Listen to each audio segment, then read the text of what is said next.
Speaking करने से डरो मत यार। जितना तुम डरोगे इतना ही डरते रहोगे, जितना तुम बोलोगे इतना ही बोलते रहोगे। तो बोलना शुरू करो, जस्ट बोलना शुरू करो। और बोलने के लिए कुछ नहीं चाहिए, इस वीडियो को एंड तक देख लो, इसके बाद तुम्हें भी एहसास होगा कि बोलना कितना जरूरी है। देखो भाई, दोस्त या बहन कोई भी हो तुम, अगर तुम इस वीडियो को देख रहे हो तो इस मोटिवेशन और इस एक्सपेक्टेशन के साथ देख रहे हो कि तुम्हें कुछ ना कुछ सीखने को मिलेगा। फर्स्ट क्वेश्चन, तुम सोचते हो कि इंग्लिश सीखे क्यों? मुझे तो हिंदी आता है, मैं तो हिंदी बोल सकता हूँ, तो मैं इंग्लिश क्या क्यों सीखूं?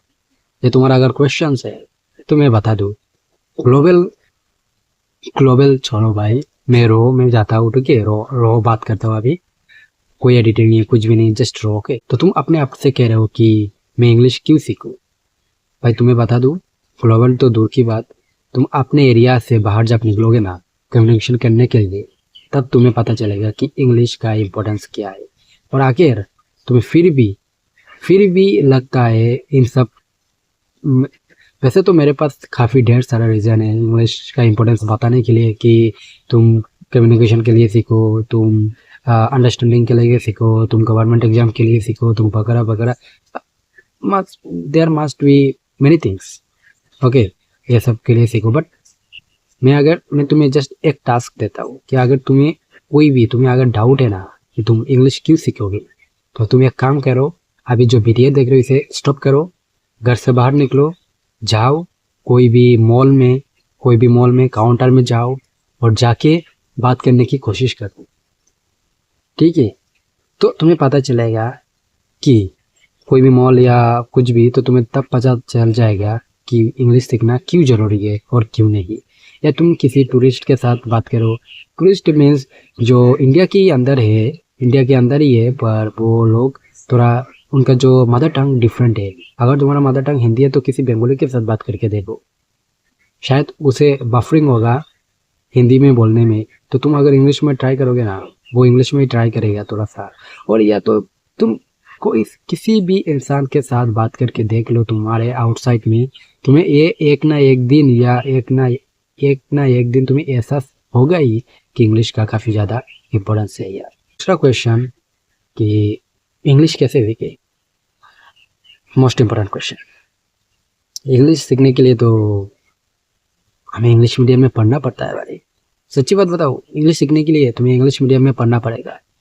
छोटे से क्लास नर्सरी टू 10 लेवल तक तो एटलीस्ट तुम्हें पढ़ना ही पड़ेगा इंग्लिश सीखने के लिए। इसके बिना तुम इंग्लिश सीख नहीं पाओगे।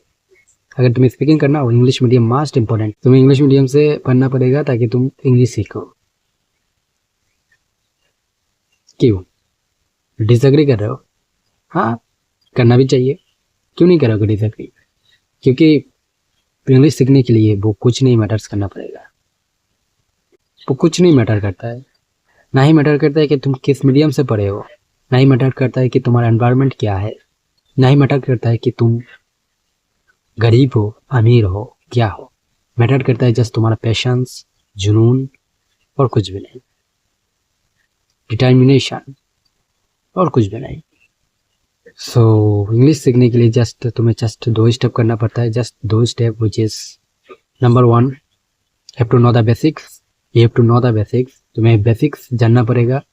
और नंबर 2, जानने के बाद बैठना नहीं है, जानने के बाद जस्ट उसे प्रैक्टिस और इन्वॉल्व करना है सराउंडिंग के साथ, अपने एनवायरनमेंट के साथ।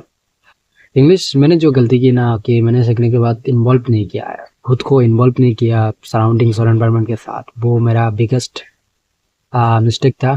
पर कोई बात नहीं, मैं अभी कर रहा हूँ ना, अभी मैंने कॉर्पोरेट फील्ड में इन्वॉल्व करना शुरू कर दिया और मैं धीरे धीरे हिंदी भी सीख रहा हूँ यार। हिंदी पता नहीं बट सीख रहा हूँ।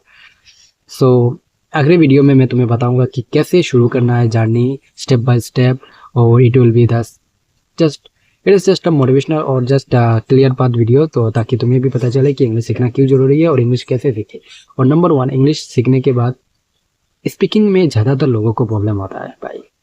स्पीकिंग में ज़्यादातर लोग प्रॉब्लम फेस करते हैं क्योंकि उन्हें पता नहीं है कि कैसे, मतलब उन्हें पता तो है भाई कि ये सेंटेंस ऐसे बनेगा, इस सेंटेंस का मीनिंग वो है। वो सीखने के बाद, बेसिक सीखने के साथ बाद लोगों को पता चल जाता है इंटरमीडिएट लेवल पर कि कैसे कुछ है। लेकिन वो लोग ना बात नहीं कर सकते क्योंकि उनका जो फियर है ना, फियर ऑफ स्पीकिंग, वो कुछ अलग लेवल का ही है भाई। सो वो भी टूटना जरूरी है। फियर ऑफ स्पीकिंग शायद मैं इसके ऊपर का, मुझे इंग्लिश के ऊपर नहीं, मुझे एक्चुअली मुझे ना इंग्लिश के ऊपर नहीं, फियर ऑफ स्पीकिंग के ऊपर कोई क्लास लाना चाहिए। अगर आपको लगता है कि फियर ऑफ स्पीकिंग या इंग्लिश स्पीकिंग दोनों में से किसका मैं वीडियो बनाऊँ तो कमेंट में ज़रूर बताइए। तो इस वीडियो को यहाँ तक ही मैं एंड करता हूँ।